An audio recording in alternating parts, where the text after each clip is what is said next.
Bismillahirrahmanirrahim. Assalamualaikum warahmatullahi wabarakatuh. Waalaikumsalam warahmatullahi. Ya, Sobat Muslim, alhamdulillah kembali kita berjumpa dan melanjutkan podcast Bincang Peduli bersama Forum Setiap Muslim. Dan kita akan masih membahas tentang bagaimana pendidikan menjadi garda terdepan untuk membendung laju sekularisasi khususnya di Indonesia. Dan sebelumnya kita sudah banyak membahas ya, ada rekomendasi bagaimana agar pemerintah sebagai pihak yang membuat kebijakan kurikulum pendidikan itu memasukkan nilai-nilai agama, ajaran agama, khusus agama Islam dalam pendidikan. Ya, segala macam mata pelajaran, mata kuliah itu bisa dikaitkan dengan agama, adalah agama Islam. Nah, untuk itu kita akan melanjutkan bagaimana kemudian tantangan yang akan kita hadapi.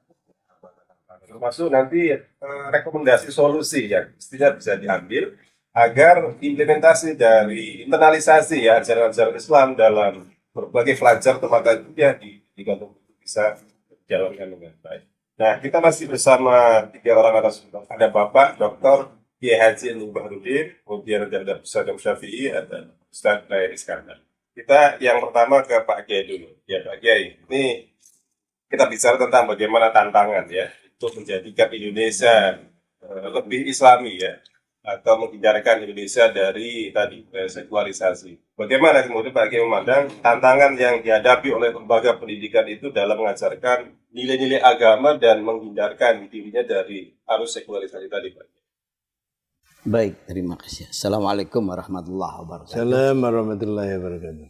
Ya, tantangan pendidikan ini tidak sederhana. Ya, karena memang yaitu tadi saya katakan bahwa pendidikan itu adalah sesuatu yang harus dimiliki oleh semua manusia. Gitu. Karena karakter manusia atau kualitas seseorang itu sangat ditentukan oleh pendidikan. Jadi oleh karena itu pendidikan sangat penting. Seyogianya semua orang, apakah itu masyarakat, tokoh, ulama, ahli pendidikan, menteri, presiden sekalipun itu harusnya bersama berorientasi untuk ya mengarahkan pendidikan ini ke jalan yang benar, ke jalan yang baik. Kalau kita lihat sekarang orang-orang koruptor yang masya Allah triliunan itu bukan orang bodoh kan, bukan pendidikan rendah. Jadi artinya pendidikan itu gagal. Padahal kan pendidikan mengharapkan produknya atau output dari pendidikan itu menjadi sarjana, apakah menjadi dokter atau profesor, kan menjadi orang-orang yang baik. Semakin tinggi pendidikannya, perilakunya, karakternya semakin baik, menjadi contoh bagi orang-orang yang lebih rendah. Kan gitu seharusnya. Tapi kan kenyataan sekarang berbeda. Ini ada sesuatu yang pekerjaan berat ke depan. Harusnya semua dari sejak presiden, menteri, tokoh masyarakat, ulama, sampai kepada masyarakat semua peduli tentang pendidikan. Pendidikan itu kan kalau kita melihat ya tidak semata-mata sekolah atau madrasah. Kalau dalam ilmu pendidikan itu ada yang mengatakan lembaga pendidikan itu ada 3 yang satu sama lain saling terkait. Yang pertama keluarga. Rumah tangga itu lembaga pendidikan yang utama dan pertama. Bahkan di rumah tangga itu ibu. Al-ummu madrasatun ula. Ibu adalah lembaga pendidikan yang paling utama. Itu keluarga yang pertama. Harus juga ada kesamaan berpikir dengan sekolah. Ya, jangan sampai terjadi maunya orang tua begini, sekolahnya berbeda, sehingga sekarang ada semacam tradisi yang tidak baik. Anak diberikan punishment, hukuman di sekolah, lapor orang tuanya kemudian marah. Kan gitu, tidak klarifikasi. Lembaga pendidikan yang kedua adalah masyarakat. Kalau masyarakat sama-sama sudah saling peduli antara satu sama lain, insya Allah anak itu akan baik. Jangan sampai terjadi masyarakat yang membuat anak itu berpikir pecah. Split personality. Ketika di rumahnya kelihatan baik, ketika di luar karena tidak ada yang menegur, tidak ada yang melarang, dia berbuat tidak baik. Kenapa? Karena masyarakat tidak peduli. Kalau semua sudah berpikir itu, maka akan terjadi anak-anak yang baik di rumahnya, tapi kemudian tidak baik ketika di luar. Yang ketiga, baru lembaga pendidikan. Nah, lembaga pendidikan ini karena memang sudah menjadi undang-undang, peraturan, maka pemerintah bertanggung jawab penuh terhadap proses pendidikan yang harus terwujud di tengah masyarakat sehingga melahirkan output yang sesuai dengan Kalau bagi memandang tiga komponen tadi ya, keluarga, masyarakat, termasuk lembaga pendidikan itu apakah sudah mengarah pada upaya untuk menghadang laju sekularisasi?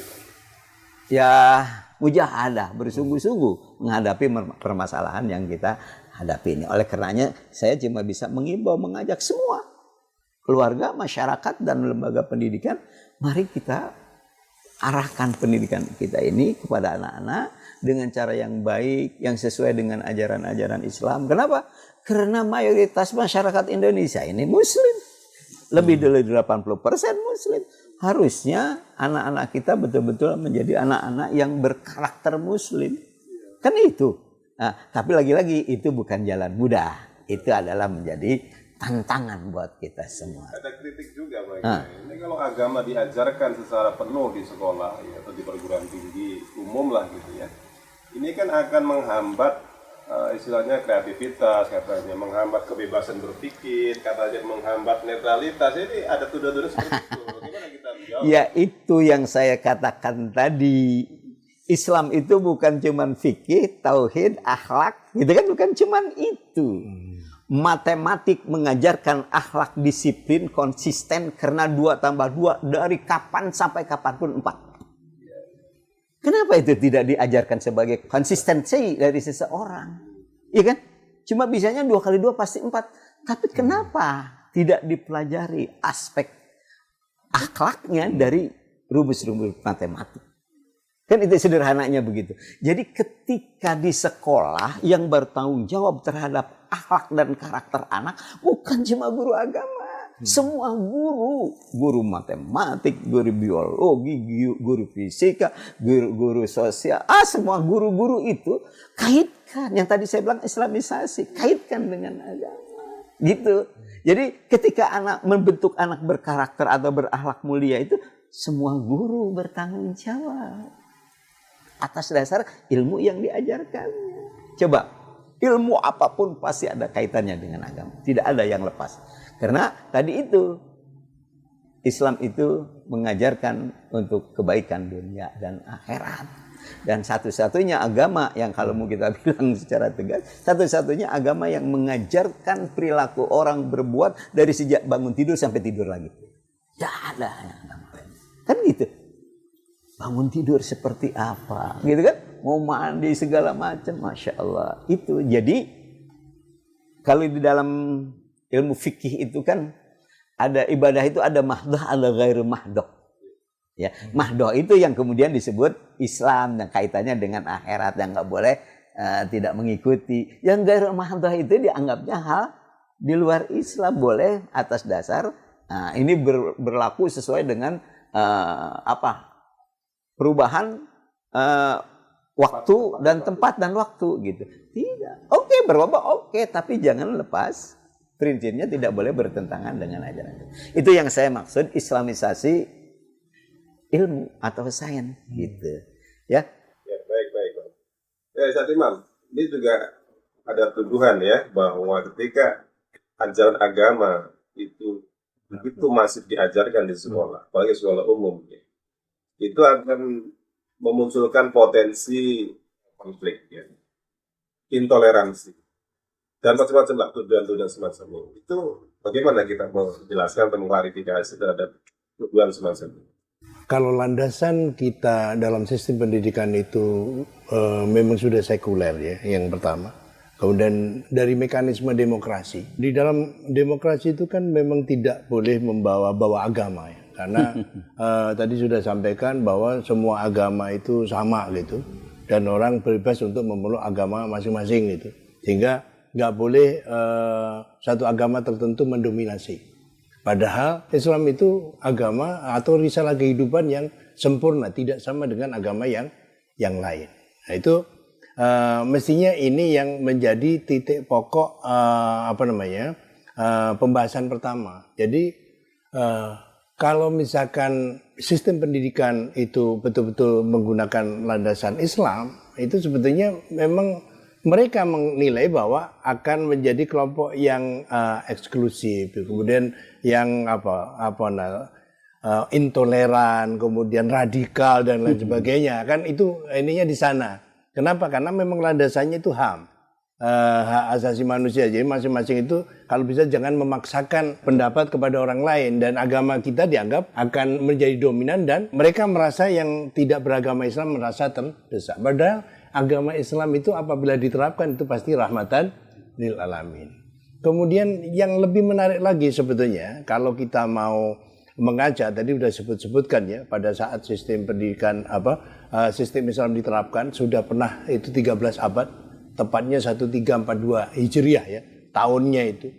Itu mestinya kan sistem pendidikan apa yang kompatibel sehingga tatanan kehidupan yang menciptakan generasi-generasi yang unggul itu terwujud. Jadi saya melihat sebetulnya umat Islam di Indonesia ini masalahnya belum mau ya konsen untuk meneliti secara baik yang seperti itu konsep pendidikannya kayak apa. Menuntut ilmu itu hukumnya wajib. Wajib dari mulai dari lahir sampai meninggal coba. Artinya apa? Artinya pemimpin al-khalifah itu harus memastikan rakyat yang dipimpinnya bisa menunaikan kewajiban menuntut ilmu. Nah ini udah sistem ini.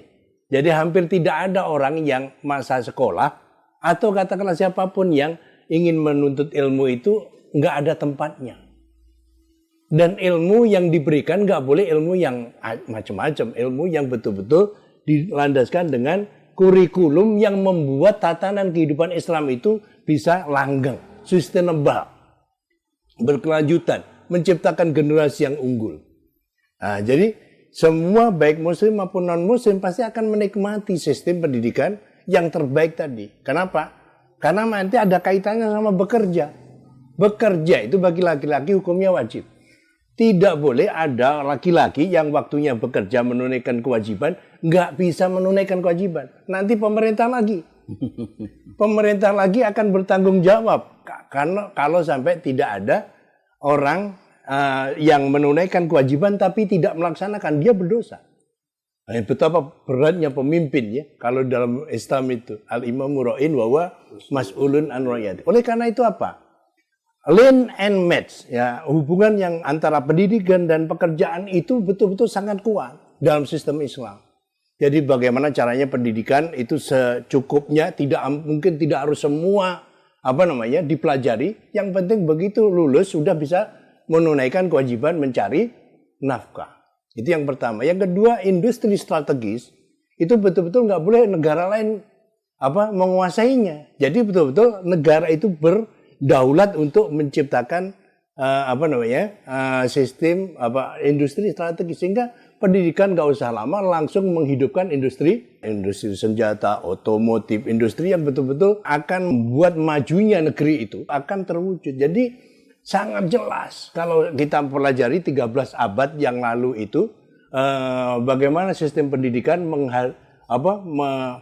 menghasilkan para intelektual dan para pembaharu dan yang membawa peradaban ini. Bahkan kalau ada beberapa tokoh penemu itu menilai bahwa sebetulnya saat ini itu para ilmuwan itu mendapatkan warisan dari produk temuan-temuan dari sistem Islam itu. Nah, saya membayangkan seperti itu sistem pendidikan yang mestinya kita akan dapatkan, dan itu tidak terkait sama agama. Mau muslim maupun non muslim semua mendapatkan itu, baik pendidikan maupun lapangan pekerjaan. Siapapun yang mampu secara baik akan mendapatkan tempat yang terbaik. Saya melihat di situ, Ustadz, kalau Islam itu diterapkan, justru ini masalahnya belum pernah digambarkan seperti itu. Makanya takut kalau sampai siswa itu diajarkan Islam yang utuh tadi itu nanti jadinya intoleran, radikal dan saya justru melihat kebalikannya. Nanti kalau sistem Islam itu terwujud, justru nanti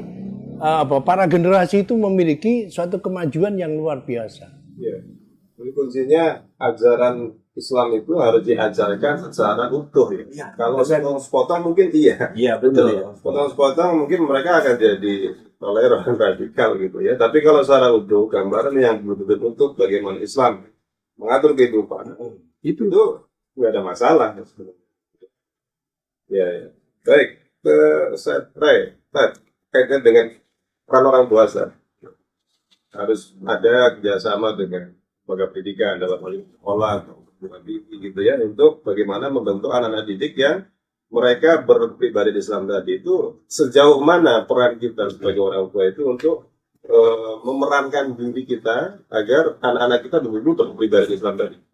Baik, saya akan coba menjawab pertanyaan itu. Yang pertama, tadi sudah disinggung oleh Pak Kiai ya. Jadi artinya ada 3 sisi itu. Masyarakat, rumah, dan pendidikan itu sendiri. Ditambah dalam Islam itu ada negara. Sebenarnya 3 sih. Kalau dilihat di buku-buku di buku-buku pendidikan ada 3 tempat, 3 pilar: rumah, masyarakat, dan negara. Berumah itu tidak menempatkan pendidikan itu laundry, bukan. Jadi dimasukin ke sana, cek, hitam bawa ke sana jadi putih, tidak. Peran di rumah itu tadi madrasatul ula, iya.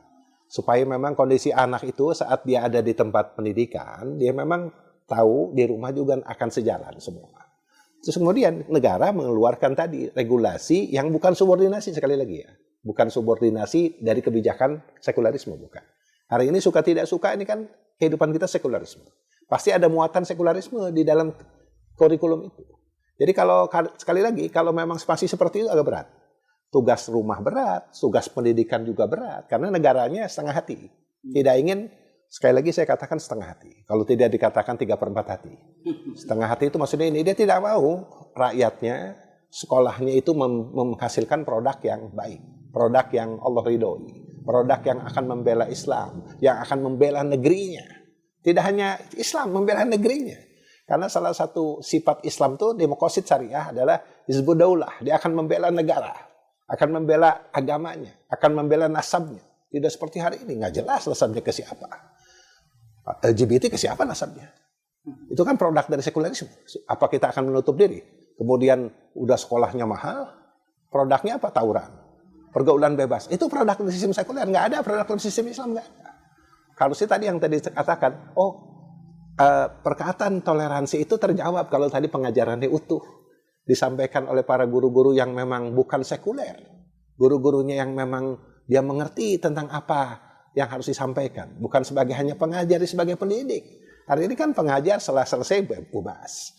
Kalau ada persoalan panggil guru PAI yang tadi sampaikan Pak Kiai. Kesannya kalau guru lain nggak apa-apa brengsek. Yang penting PAI-nya soleh, kan nggak begitu. Harusnya kan seluruh guru itu dia mengemban pemikiran Islam, memiliki kepribadian Islam, karena dia akan mendapatkan pahala atas apapun yang dia sampaikan, dan anak itu akan mendapatkan pahala juga atas apa yang dia lakukan, dan terus mengalir kepada guru-gurunya. Jadi orientasinya dunia akhirat. Jadi tidak sekuler lagi, Ustaz. Jadi sekali lagi, pertama adanya kesinambungan, 3 sistem itu bergerak: rumah, masyarakat, dan negara.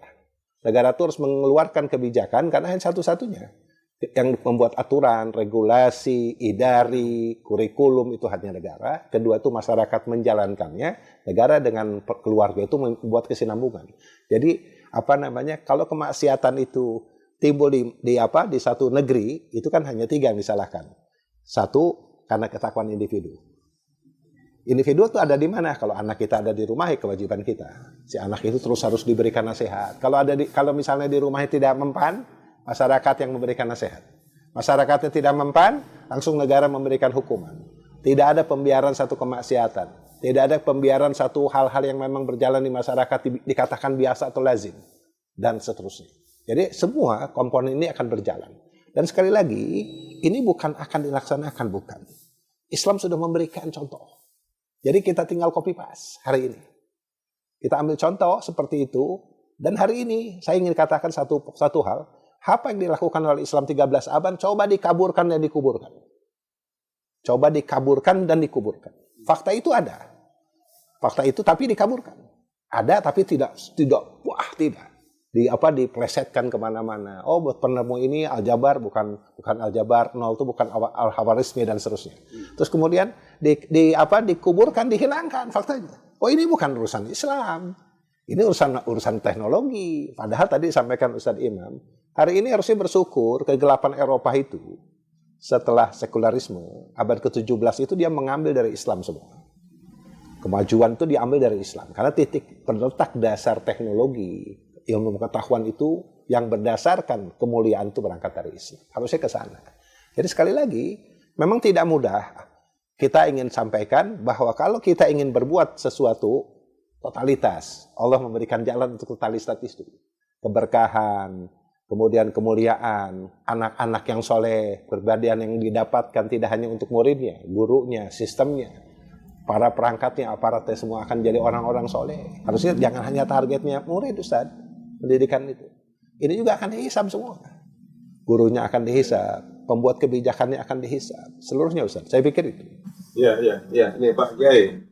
Dan ini kan peran guru dan dosen sangat vital ya, di dalam membentuk anak didik kita yang soleh dan soleha. Nah ini kan kalau kita bicara kurikulum tadi, ternyata hari ini kan kurikulum masih jauh dari agama. Cuma kan ujung tombak dari pendidikan kan para guru, para dosen. Bagaimana peran mereka agar bisa lebih optimal ya, untuk menjadikan para siswa, kemudian para mahasiswa juga, mereka itu walaupun secara kurikulum pelajarannya sekuler, tapi mereka tetap bisa menyisipkan ajaran agama dalam pelajaran keseharian mereka. Bagaimana Pak? Iya, guru itu tugasnya berat sekali. Berat sekali. Makanya kemudian yang menentukan output itu baik tidak baik, itu semuanya adalah dari sekolah, adalah guru. Ya, guru yang atas kebijakan umumnya dari kepala sekolah atau dari sekolah, bisa jadi dari pemerintah. Itu kan guru. Tapi memang Masya Allah, guru itu bisa jadi dia kurang baik dalam proses pendidikannya. Di Indonesia ini jumlah guru honorer tidak sedikit. Dengan honor masih ada 200.000 per bulan. Bagaimana dia mau konsentrasi mengajar dengan baik? Urusan rumah tangganya masih jadi terbawa ke sekolah. Urusan perut. Gitu ya. Jadi yang pertama ya harusnya kebutuhan guru itu terpenuhi sehingga dia datang ke sekolah betul-betul pikirannya hanya untuk sekolah dan anak-anak. Tidak harus masih memikirkan kondisi di keluarga. Kan sekarang kenyataannya tidak seperti itu. Ya oke lah, guru harus ikhlas. Betul, ikhlas itu persyaratan semua, siapapun, bukan cuma guru, siapapun dalam bekerja harus ikhlas.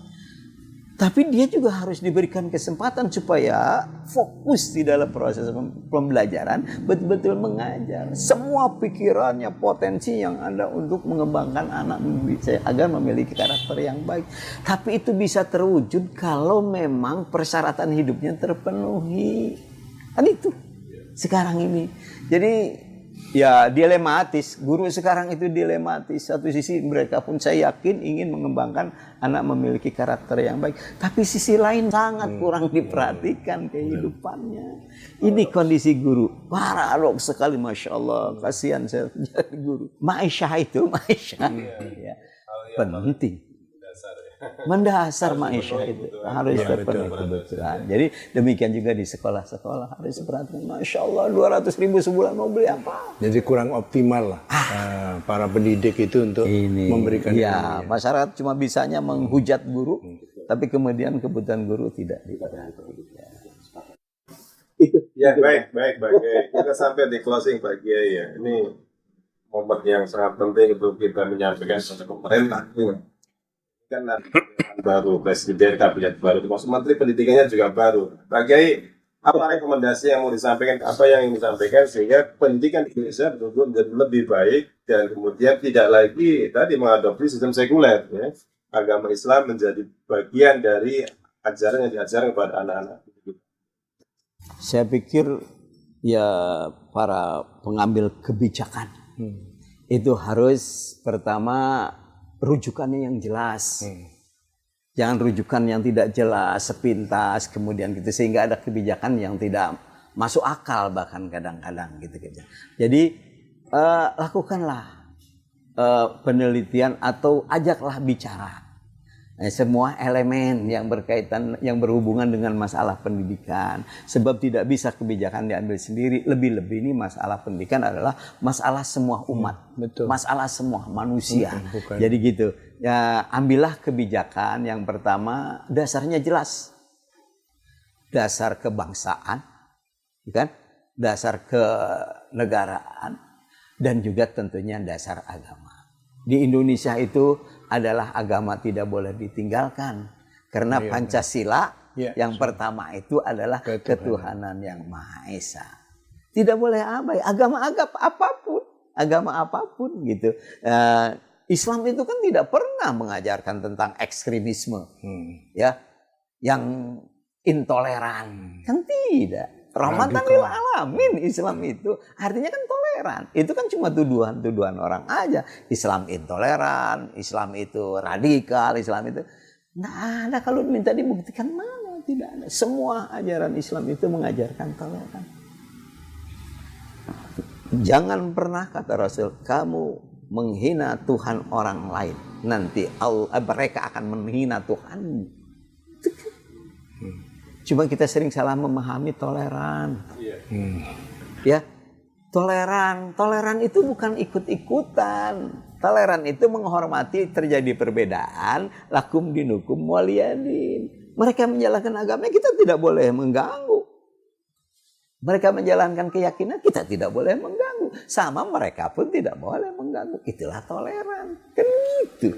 Ya, tapi kadang-kadang toleran di mana mereka itu kita harus ikut, mereka ini harus ikut. Itu bukan toleran, itu tidak punya prinsip, tidak punya pendirian. Beda. Punya pendirian dengan toleran. Itu yang kadang-kadang salah menurut saya di dalam memahami toleran. Saya pikir itu. Ya. Jadi kita sampaikan pada pemangku kepentingan, pada pengambil kebijakan untuk mengajak masyarakat, berbagai komponen masyarakat untuk berbicara sehingga kemudian berbagai masukan mereka terima, dan harapannya memang kebijakan pendidikan terutama itu betul-betul tidak menyampingkan ya ajaran agama untuk diajarkan pada anak-anak kita. Dan mungkin tidak hanya sekedar yang sekarang sudah berjalan dengan 2 jam dalam sebulan, harusnya ditambah lagi Pak Kiai. Ya, kalaupun tidak ditambah, yaitu tadi Islamisasi. Guru-guru mata pelajaran itu diberikan pemahaman tentang Islam, tentang ilmu yang mereka kuasai. Gitu. Dan itu sama sekali tidak bertentangan dengan Islam yang ilmu apapun, saya pikir gitu. Baik, Pak Kiai. Nah, berikutnya saya Imam closing untuk acara kita. Kaitannya dengan bagaimana masyarakat berperan untuk bagaimana pendidikan ini dipandang sebagai bagian dari upaya untuk membendung arus sekularisasi. Pesan aja kepada pemerintahan yang baru lah. Jadi sebagaimana telah kita ketahui bahwa dana pendidikan itu kan 20% dari APBN ya, itu cukup besar. Nah kalau misalkan landasannya Islam, itu udah pastilah akan bermanfaat bagi muslim maupun non muslim. Dan Allah akan ganti biaya pendidikan tadi itu 700 kalinya atau lebih, masya Allah. Kemudian untuk menghadang laju sekularisasi yang di Indonesia ini, saya kira tadi sudah disepakati bahwa peran keluarga, peran lembaga pendidikan, dan peran negara memang itu betul-betul harus konsen ya. Bagaimana anak didik kita, generasi kita itu betul-betul kelak menjadi generasi yang unggul. Itu kan yang diminta oleh Allah Subhanahu wa Ta'ala. Jadi memang semua para pihak ini, stakeholder yang menjalankan sistem pendidikan itu betul-betul ingat atas perintah Allah untuk meninggalkan generasi yang unggul, yang tidak lemah. Itu aja, terima kasih. Baik, ya, closingnya pesan untuk masyarakat kita, terutama umat Islam di Indonesia ya, bagaimana agar pendidikan dipandang sebagai sesuatu yang sangat penting untuk menghadang laju sekularisasi. Iya. Kalau hari ini baru dilaksanakan, tadi bukan saya mengambil copy paste dari Pak Kiai. Bukan belum ada perubahan, sudah. Ya ada perubahan kan sedikit-sedikit kan. Nah tapi kan yang diminta itu kalau bisa lebih kenapa harus sedikit gitu. Harusnya perubahan itu perubahan hakiki gitu. Perubahan hakiki itu harusnya menengok bagaimana Islam melakukan perubahan. Panggil para ahli. Panggil kepala sekolah Islam yang hari ini banyak bertaburan. Yang hari ini mahal, susah diakses oleh kebanyakan orang. Ya, karena memang posisi pendidikan itu ditempatkan dalam Islam itu adalah posisi yang dipegang oleh negara. Menciptakan pendidikan yang memang akan berlaku buat semua. Sehingga dan produknya pun akan baik selama dia menggunakan Islam. Tadi saya sepakat undang para stakeholder atau para ulama, khususnya para ulama yang mengerti. Banyak di tengah-tengah kita. Mungkin di forum sinergi muslim juga banyak. Bisa diajak tuh di sana, diajak ngobrol. Seperti apa sih kalau dia ingin mengadakan, ini kesempatan. Kesempatan baru launching kan, 20 kemarin, 20 Oktober. Belum 10 hari ya Ustadz ya. Nah, apa namanya? Kata Nabi, orang tuh kalau ingin berbuat baik, tinggalkan yang salah. Bertobat, melaksanakan yang benar. Yang benar itu pasti dari yang maha benar aturannya. Dari Allah Subhanahu wa Ta'ala. Dan sekali lagi, ini sudah pernah dijalankan, yuk kita ambil sama-sama ke Pak Prabowo, presiden kita yang kita cintai. Mudah-mudahan Allah memberikan hidayah kepada Anda dan kepada tim Anda, kepada staf Anda mau menerapkan Islam supaya berkah itu Allah turunkan di negeri ini dan diciptakan dengan terciptanya para anak-anak kita yang generasi yang kuat, generasi yang akan menolong negeri ini, menolong Islam dan mendapatkan berkah dari Allah. Demikian Ustaz. Baik, ya, terima kasih Pak Kiai. Saya terima Ustaz Iskandar atas perbincangan kita dan kesempatan ini dan sobat muslim. Alhamdulillah kita telah selesaikan perbincangan kita tentang bagaimana pendidikan menjadi sektor atau menjadi garda terdepan ya untuk menghadang laju sekuritas.